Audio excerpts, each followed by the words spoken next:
विद्यार्थी मित्रांनो, वर्ग 8 NMMS शालेय क्षमता चाचणी विषय गणित प्रकरण 16 सरफेस एरिया अँड व्हॉल्यूम यामधील प्रश्न आपण या व्हिडिओमध्ये बघणार आहोत. तर हे प्रश्न सोडवण्याच्या अगोदर याच्या संबंधित जे फॉर्म्युले आहेत ते पुस्तकामध्ये दिलेले आहेत ते तुमच्या पाठ असणं आवश्यक आहे. Question number 1, how much tin will be required to make a pipe having length 2.5 centimetre and radius 2 centimetre pi equals to 3.14. आता आपल्याला किती टीन लागेल कशासाठी? पाईप बनवण्यासाठी. म्हणजे हा पाईप असेल तर हा पाईप तयार करण्यासाठी किती टीन लागेल? तर याचा अर्थ काय करावं लागेल आपल्याला? इथं याचा जो कर्व सरफेस एरिया आहे तो आपल्याला इथं कॅल्क्युलेट करावा लागेल. काय करावं लागेल? Curve surface area. मग curve surface area of cylinder equals to, आता curve surface area of the सिलेंडरचा फॉर्म्युला काय आहे? 2πRH इक्वल्स टू 2 इंटू पायची व्हॅल्यू किती घ्यायला सांगितली? 3.14 इंटू आर किती आहे? 2 आणि त्याची जी लेंथ आहे टू किती आहे? एच किती आहे? इथे 2.5 इक्वल्स टू. आता या ठिकाणी मल्टिप्लिकेशन करत असताना आपण काय करायचं आहे? हा जो क्रम आहे हा क्रम आपण चेंज करूयात. 2 आणि 2.5 याचा मल्टिप्लिकेशन बघा. 2 इंटू 2 4 आणि 4 इंटू 25 डेसिमल पॉईंटचा विचार आपण नंतर करू. 4 इंटू 25 ते किती येतं? 100 आणि डेसिमल पॉईंट तिथं 1 डिजिट आहे. मग इकडनं 1 डिजिट सोडून डेसिमल पॉईंट देऊयात. इंटू 3.14. आता इथं 10 ने 3.14ला मल्टिप्लाय करायचं. आता हे झिरोचा काहीच अर्थ राहत नाही. तर एक डेसिमल प्लेस पुढे सरकेल म्हणजे ते काय येईल? 31.4 स्क्वेअर सेंटीमीटर इतकं टीन आपल्याला लागेल तो पाईप बनवण्यासाठी. ऑप्शन नंबर काय येईल? 1. Option number 1. Question number 2, if all sides of a cube having 12 centimeter are painted, then small cubes of side 3 centimeters are cut. Find number of cubes which will have no color. आता बघा इथे एक cube आहे. आता हे 4 centimetre आहे. 1 2 3 4 1 2 3 4 centimetre side असलेला cube आहे आणि याला सर्व बाजूने काय केलं? कलर दिलं. तर हे कट केल्यानंतर 3 सेंटीमीटर नंतर कितीला छोटे छोटे क्यूब तयार केल्यानंतर किती याला कलर असणार असा प्रश्न आहे.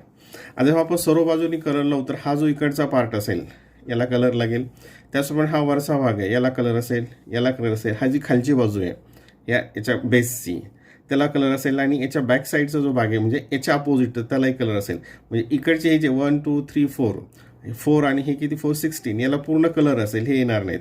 आता ही जी दुसरी लेअर असेल याच्यामध्ये काय होईल? हा भाग याला कलर असेल, इकडच्यांना कलर असेल, ह्या इकडच्यांना याला पूर्ण कलर असेल, वरच्यांना कलर असेल आणि या साईडला म्हणजे पूर्ण राऊंडला कलर असेल. परंतु याच्या खालचा म्हणजे आता इथं आपण बघूयात हे जे मधले असतील 1 2 3 4 ह्या 4 जे क्यूब्स होतील त्याला कलर असणार नाही. कशामध्ये? याच्यामध्ये. त्याचप्रमाणे याच्यामध्ये सुद्धा मधले जे 4 क्यूब्स असतील त्याच्यामध्ये कलर असणार नाही.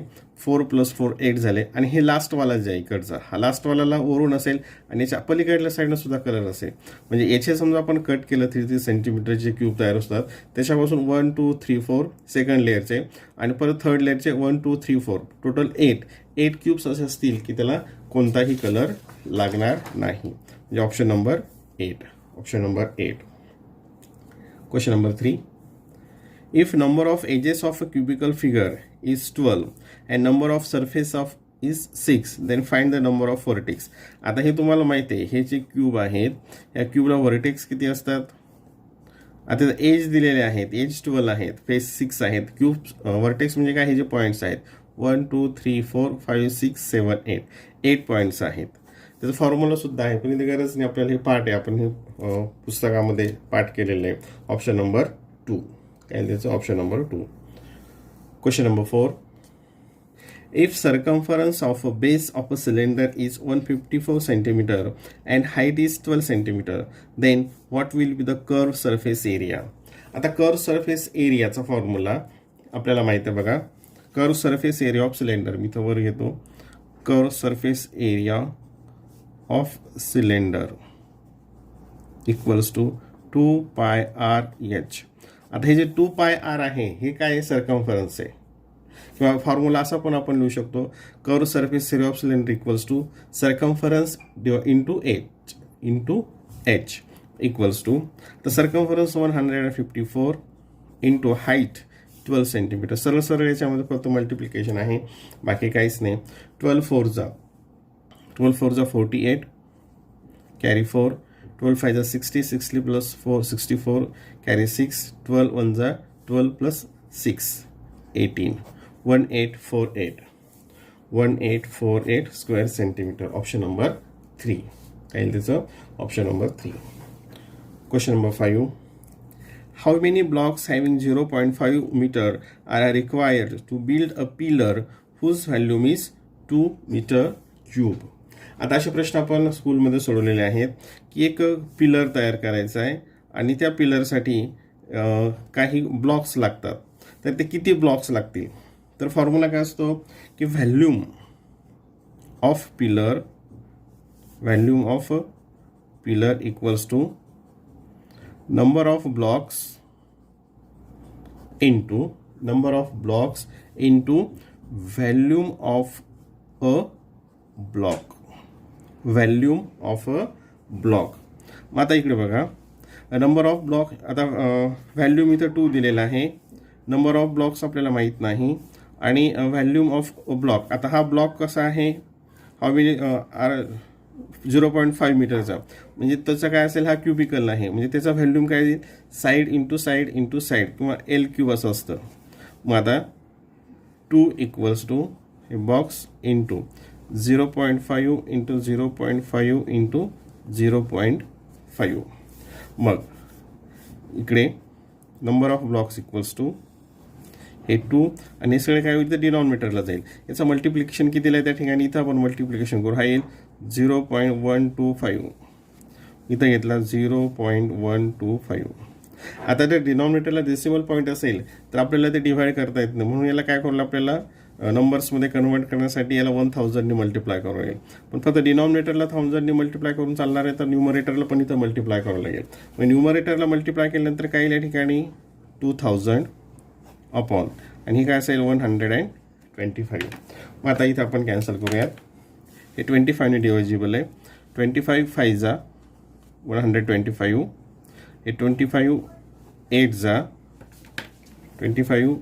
8 जा 200, आणि हे 0 80 अपॉन 5, आणि हे किती 1 आणि 3 16. किती ब्लॉक्स लागतील तिथे, टोटल 16 ब्लॉक्स लागतील. ऑप्शन नंबर 1 काय येईल त्याचं, option number 1. Question number 6. If a height of a cuboid pit is 4 times that of its breadth and length is 5 times that of its height, if volume of a pit is 832000 meter cube, then what will be the height of that pit? आता हा जो प्रश्न आहे, इथं काही व्हर्जनमध्ये ही नंबरच्या ऐवजी इथं काय दिलेलं आहे, दुसरा 7, इथं हे जे आहे 832च्या ऐवजी 729 ही नंबर वापरलेली आहे, आणि 832 जर घेतलं तर याचं उत्तर आपल्याला इथं येत नाही. ठीक आहे, तर आपण 729 इथं घेऊयात. काही पुस्तकांमध्ये 729 दिलेलं आहे नवीन व्हर्जनमध्ये, आणि काही मराठीचे ट्रान्सलेशन पुस्तक आहे त्याच्यामध्ये दिलेलं आहे. आता इथं एक क्युबॉइड आहे. जेव्हा क्युबॉइड म्हटल्यानंतर त्याचं काय असतं, लेंथ ब्रेथ आणि हाईट याच्याशी रिलेटेड येतं, लेंथ ब्रेथ हाईट. ठीक आहे, the height of a cuboid pit is 4 times that is its breadth, म्हणजे हाईट किती आहे, ब्रेथच्या 4 टाइम्स. म्हणजे बघा इथे suppose breadth equals to x, मग हाईट किती होईल 4x, हाईट किती होईल 4x, आणि length is 5 times that of its height, आणि लेंथ किती आहे, हाईट जी आहे त्याच्या 5 टाइम्स, म्हणजे काय येईल ती 20x. 4x 5 टाइम्स करण्यासाठी 5ने मल्टिप्लाय केलं म्हणजे हाईट काय येईल 20x. And the volume of pit, the volume याचा आता व्हॅल्यूम ऑफ क्युबाइडचा फॉर्म्युला काय असतो, length into breadth into height, म्हणजे volume of pit equals to length into breadth into height. आता बघा लेंथ किती आहे लेंथ आहे 20x इंटू ब्रेथ आहे x एच आहे 4x आणि त्याचा व्हॅल्यूम किती आहे 72910 हे 4 zeros. ठीक आहे.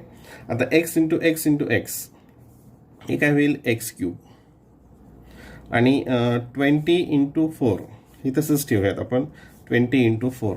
आता हे 20 इंटू 4 इकडे कशामध्ये आहे मल्टिप्लायमध्ये, इकडे ते काय होईल डिव्हिजनमध्ये, म्हणजे काय येईल 7290000 इंटू म्हणजे डिनॉमिनेटरला 20 इंटू 4 20 इंटू 4. आता इथं बघा हे 729 तसे घेतले, याचं आपण इथं याला मल्टिप्लिकेशनच्या फॉर्ममध्ये लिहूयात म्हणजे आपल्याला पुढचे कॅल्क्युलेशन इझी जातात. 20 इंटू 4. आता हे 0 आणि हे 0 इथं कॅन्सल झाला, हे दोन्ही 0 इथं कॅन्सल केलं. हे 0 कॅन्सल केल्यानंतर इथं खाली काय उरलं बघा 729 इंटू 1000 अपॉन 8 एक्स क्यूब.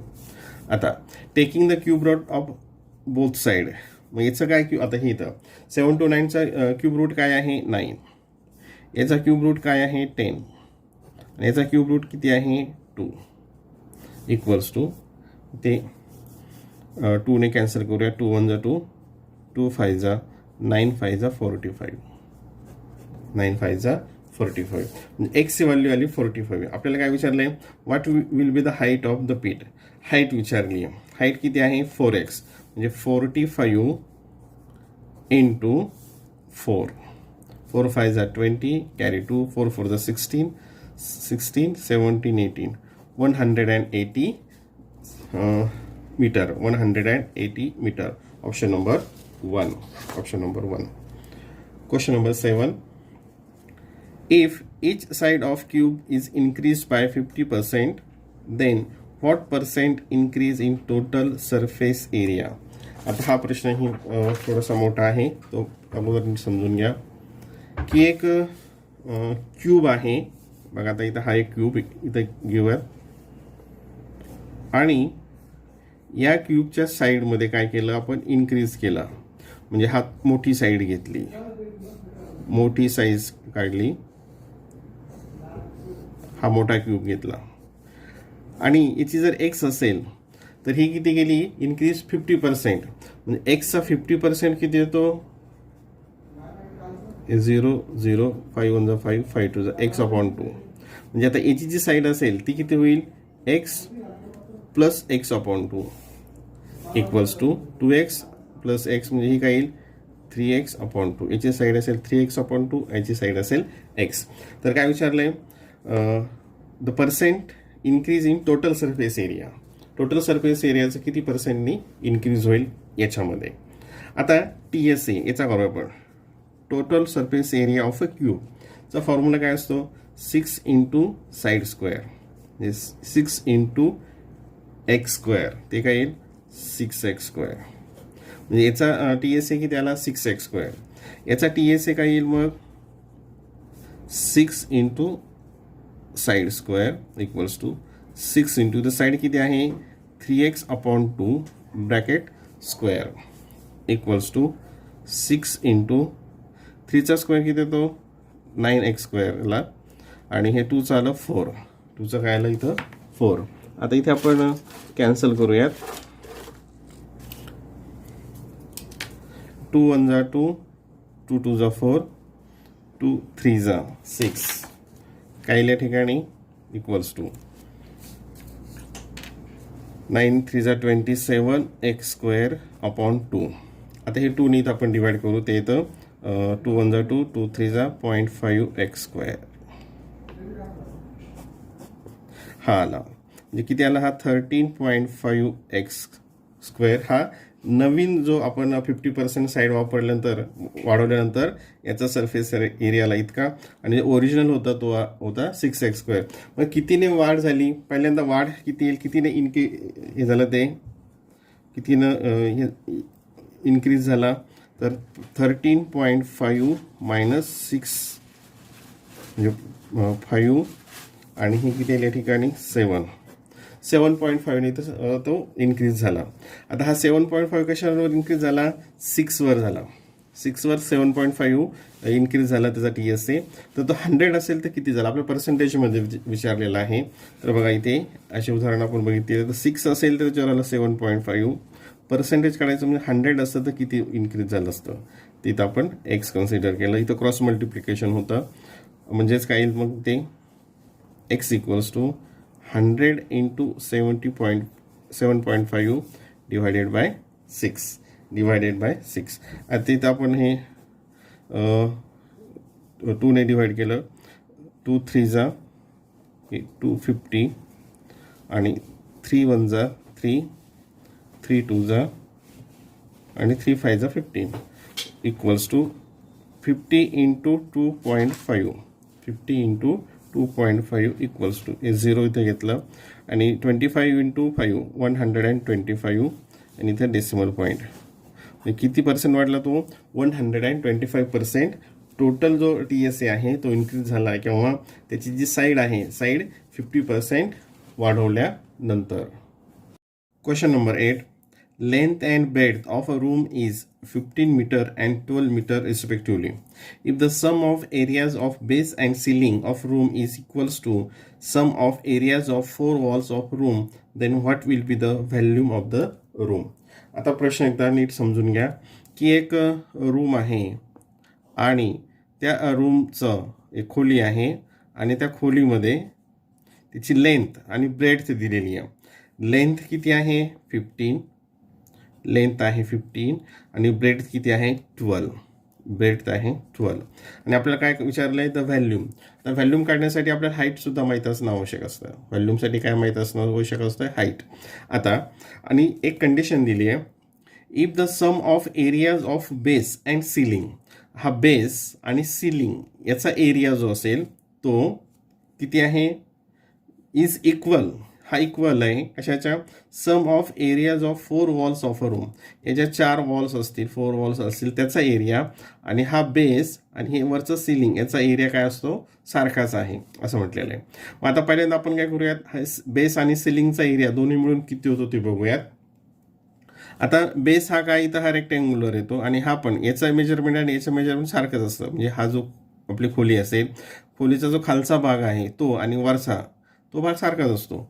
मग area of base equals to length into breadth equals to 15 into 12 equals to 180.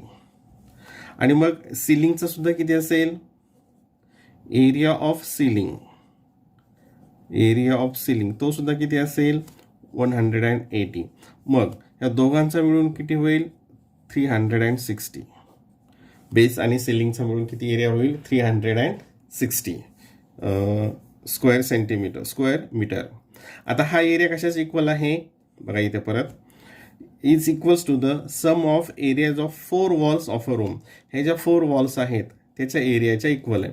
आता हे जे 4 वॉल आहेत, आता बघा ही जी वॉल आहे समोरची, याचा एरिया काढण्यासाठी काय करावं लागेल, हा आणि हा याचं मल्टिप्लाय करावं लागेल. म्हणजे याचा एरिया म्हणजे 15 इंटू एच आणि याची एक्झॅक्ट बॅक साईड जी असेल ती सुद्धा काय येईल 15 इंटू एच. इकडचं जे असेल ते 12 इंटू एच आणि इकडचं 12 इंटू एच. आता बघा इथे area of 4 walls equals to 2 into 15 into H. 2 का घेतलं तर हे 15 इंटू एच आणि परत पाठीमागचं 15 इंटू एच, म्हणजे हे 2 वॉल्स झालं, हे समोरची आणि बॅक साईडची, प्लस 2 इंटू हे किती येईल 12 इंटू एच, म्हणजे हा 12 इंटू एच इकडचा, 12 इंटू एच इकडचा, म्हणजे 2 झाले इक्वल्स टू. आता हे टोटल किती येतं बघा. आणि हा एरिया कशाचा इक्वल आहे, बेस आणि सिलिंगच्या इतका, म्हणजे 360 इतका येईल. तो किती येईल तो 360. हे आपण सॉल्व करूया. आता त्या ठिकाणी 2ने याला मल्टिप्लाय केला ते किती येईल मग 30H प्लस हे 24H, 30H plus 24H, 360 equals to हे किती आलं 54H, 54H. H equals to एचची व्हॅल्यू काय येईल मग 360 डिवायडेड बाय 54, 360 डिवायडेड बाय 54. आता हे कशाने डिव्हिजिबल आहे हे, तर हे 18ने डिव्हिजिबल आहे. 18 1 18, 18 2 36, 18 3 54. मग किती आली एचची व्हॅल्यू किती आली 20. H equals to 20/3 metre.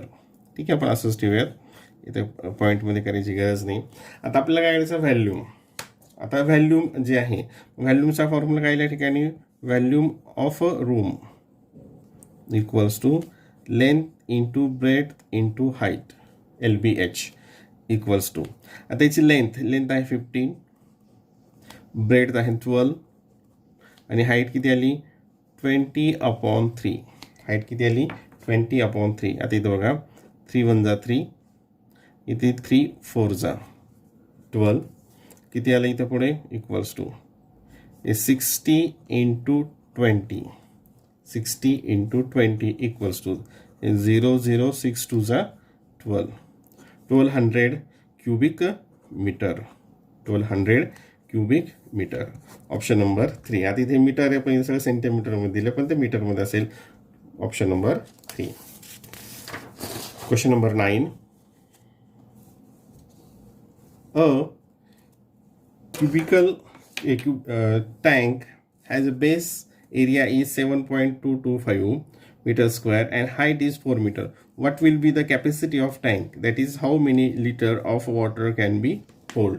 अशी उदाहरणं आपण शाळेच्या पुस्तकामध्ये सोडवलेली आहेत की एक टँक आहे आणि त्याची काय दिलेली एरिया, बेस एरिया दिला आणि हाईट दिली. तर त्यासाठी काय करावं लागतं आपल्याला, त्याची कॅपॅसिटी काढण्यासाठी तर व्हॅल्यूम कॅल्क्युलेट करावं लागतो. तर मग volume equals to volume of tank equals to base area. Base area म्हणजेच काय असतं, लेंथ इंटू ब्रेड आणि इंटू एच किती आहे 4 equals to 4 5 20 carry 2, 4 2 8 + 2 10 carry 1, 4 2 8 + 1 9, 4 7 28. 1 2 3 decimal point दिलं की त्याला ते 28.9 क्यूबिक मीटर आला त्याचा व्हॅल्यूम. आता 1 क्यूबिक मीटर म्हणजे किती लिटर असतं, 1000 लिटर. हे तुम्हाला माहिती आहे. 1 क्यूबिक मीटर म्हणजेच काय 1000 लिटर. म्हणजे लिटरमध्ये किती येईल, मग याला 1000ने मल्टिप्लाय करणार. 2 × 9 × 1000. 1000ने मल्टिप्लाय करताना डेसिमल पॉईंट 3 डिजिट पुढे सरकेल, पण इथे 1 आहे डेसिमल पॉईंट म्हणजे आणखी ते 2 0 त्याच्यामध्ये ॲड होतील. म्हणजे 289000 लिटर त्याच्यामध्ये पाणी मावेल. आता 289 दिलेलं नाही आहे, पण हे काय येईल ते ऑप्शन नंबर 2. ऑप्शन नंबर 2 असेल. Question number 10.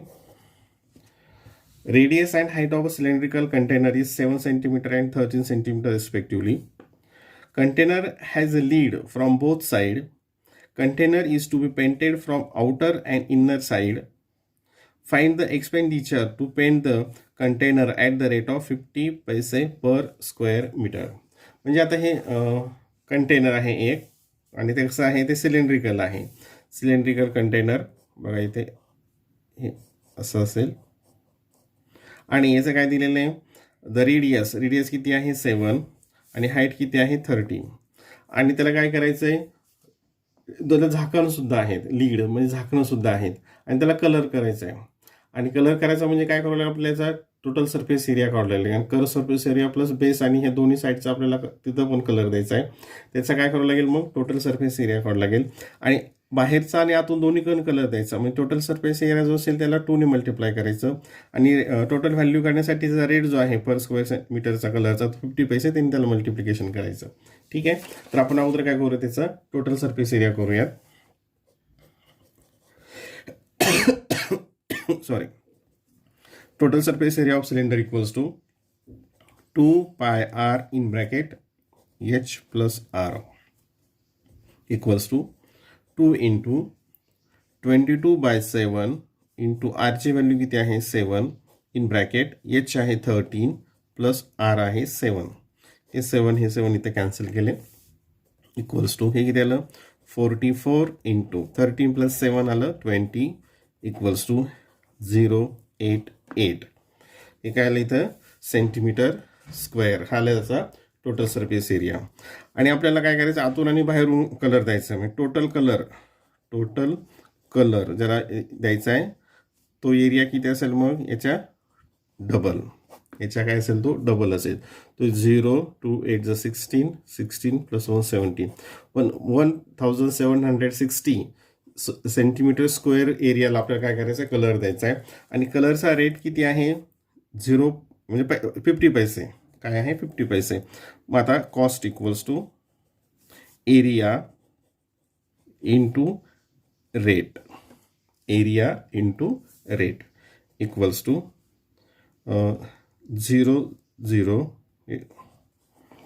5 6 जा 30 कॅरी 3 5 7 जा 35 प्लस 3 38 परत 3 5 1 जा 5 प्लस 3 8 हे आले पैसेमध्ये. हे कशामध्ये आलं पैसेमध्ये. आणि याला रुपीजमध्ये कन्वर्ट करायचं म्हणजे काय करा इकडचे 2 0 कॅन्सल होतील म्हणजे काय येईल rupees 880. 880 option number 2. Option number 2. Question number 11. आता हे जे क्वेश्चन आहे हा क्वेश्चन कॅल्क्युलेशन करत असताना हे एक्झॅक्ट जो उत्तर इथं आलेलं नाही आहे ते काय येतं आहे तर याचे अप्रॉक्सिमेट 0.14 येतं. म्हणजे हे जे व्हॅल्यूज दिलेले आहेत ते व्हॅल्यू ते प्रॉपर इथं येत नाही आहेत. तर ठीक आहे, तर उदाहरण आपण घेऊयात. Cost of painting of close wooden box from inside ₹770. Length, breadth and height of box is 21, 11, 0.5 centimeter respectively. Find the rate of expenditure to paint per square centimeter. आता याच्यामध्ये सुद्धा काय करावं लागेल आपल्याला. आता हा काय वुडन बॉक्स आहे म्हणजे हा कसा असेल हा क्युबाईड असेल आणि त्याचं काय करायचं त्याला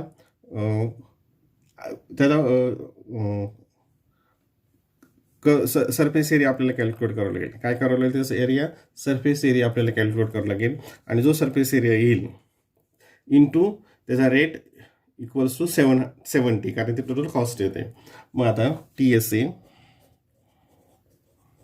इक्वल्स टू याचा टोटल सरफेस एरिया याचा काय असेल formula 2 into length into bread plus bread into height plus height into length हा फॉर्म्युला आहे इक्वल्स टू 2 इंटू आता length 21 into 11 plus 11 into 0.5 plus 0.5 into length 21 equals to 2 in bracket. आता याचा multiplication किती येतो 231 प्लस 11 फायचा 5.5 55 येईल हे डेसिमल पॉईंट येईल आणि 21 फायचा 105 हे 10.5 इक्वल्स टू 2 इंटू याचे ॲडिशन 247 येते आणि जर 2ने मल्टिप्लाय केलं ते येतं 494. हा झाला काय झाला TSA टोटल सरफेस एरिया. आता कॉस्टची व्हॅल्यू काय असते इथे घेऊयात. Cost equals to area into rate, area into rate. Cost किती आहे 70, एरिया आलेला आहे 494 इक्वल्स इंटू रेट आपल्याला कॅल्क्युलेट करायचं आहे. रेट कॅल्क्युलेट करण्यासाठी काय होईल मग रेट इक्वल्स टू हेच 70 आहे याला 494ने डिव्हाइड करावं लागेल ते येतं 0.14 येतं आणि ते ऑप्शन इथं नाही येतं तर आपण 0.1 त्याच्या जवळचं आहे म्हणून ऑप्शन नंबर 1 आपण इथे घेऊयात. Question number 12. Instead of walking on adjacent sides of a rectangular farm, a farmer used to walk diagonally and save half a distance than the length of farm. Find the ratio of length of adjacent sides. आता हा प्रश्न कसा बघा. या ठिकाणी फार्मरने काय केलंय हे त्याचं फार्म आहे ही लेंथ अँड ब्रेथ. तो काय केलं त्याने instead of walking on adjacent side of a rectangular farm, a farmer used to walk diagonally and save. हा diagonally असा चालला तो म्हणजे समजा हा ABCD असं न जाता इकडून सरळ ही लेंथ ही ब्रेथ न जाता तो हा असा गेला डायगोनली आणि त्यांनी किती केलं हाफ डिस्टन्स सेव्ह केलं. तर त्याच्या साईड्स आहेत ह्या ॲडजस्टंट साईड्स आहेत त्याचा रेशो किती असेल ते विचारलेले. आता इथं आपल्याला हे ऑप्शन घेऊन करावं लागेल ते सोयीस्कर असेल. आता समजा जर रेशो 1:2 आहे असं आपण कन्सिडर केला इथे हे 90 डिग्री असतं हे तुम्हाला माहिती आहे. आता मग हा डिस्टन्स किती असेल 1 स्क्वेअर, म्हणजे कोणतं पायथागोरसचं थेरमचं आपल्याला ठिकाणी यूज करावं लागेल. यामध्ये ए सी किती येईल मग AC square equals to AD square plus BC square, म्हणजे 1 स्क्वेअर प्लस 2 स्क्वेअर 1 प्लस 4 5, म्हणजे AC किती असेल √5. आता हा याच्या हाफ आहे का टोटल किती वेळ, आता टोटल किती येतं 3च्या ह्या हाफ येतंय का नाही, 3चे हे हाफ येत नाही, म्हणजे हे ऑप्शन येणार नाही. सपोज 2 आणि 3 आपण ऑप्शन घेतला तेव्हा काय येईल मग डिस्टन्स AC किती येईल 2 square plus 3 square 4 plus 9 equals to 13, मग AC इक्वल्स टू √13.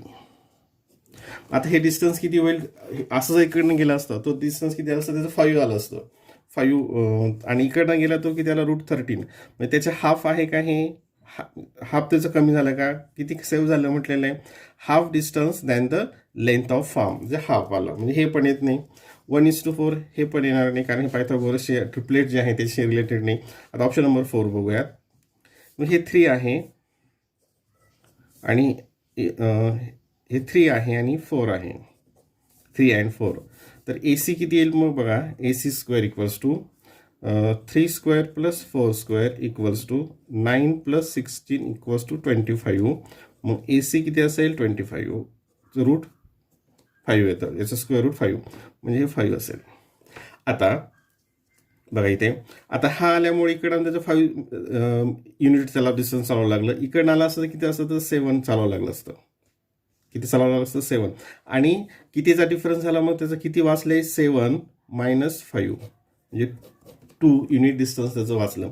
आणि 2 युनिट डिस्टन्स हे काय आहे, ही जी लेंथ आहे या लेंथच्या हाफ आहे, या लेंथच्या हाफ आहे. बघा save half distance than the length of the फार्मच्या लेंथच्या हाफ डिस्टन्स त्यांनी सेव्ह केलं. म्हणजे ह्या रेशोमध्ये 3:4 मध्ये परत एकदा बघूयात. असं जर आलं असतं तर टोटल 7 युनिट डिस्टन्स चालवावं लागलं असतं. तो इकडनं आला मग त्याचं 5 युनिट डिस्टन्स चाललं तर किती सेव्ह झालं त्याचं 2 झालं. आणि 2 हे काय आहे त्याच्या लेंथच्या हाफ आहे, लेंथच्या काय हाफ आहे. म्हणजे ही कंडिशन 3:4 मध्ये ही जी कंडिशन आहे ही कंडिशन या ठिकाणी ट्रू होते. म्हणजे ऑप्शन नंबर 4 हे याचं उत्तर असेल.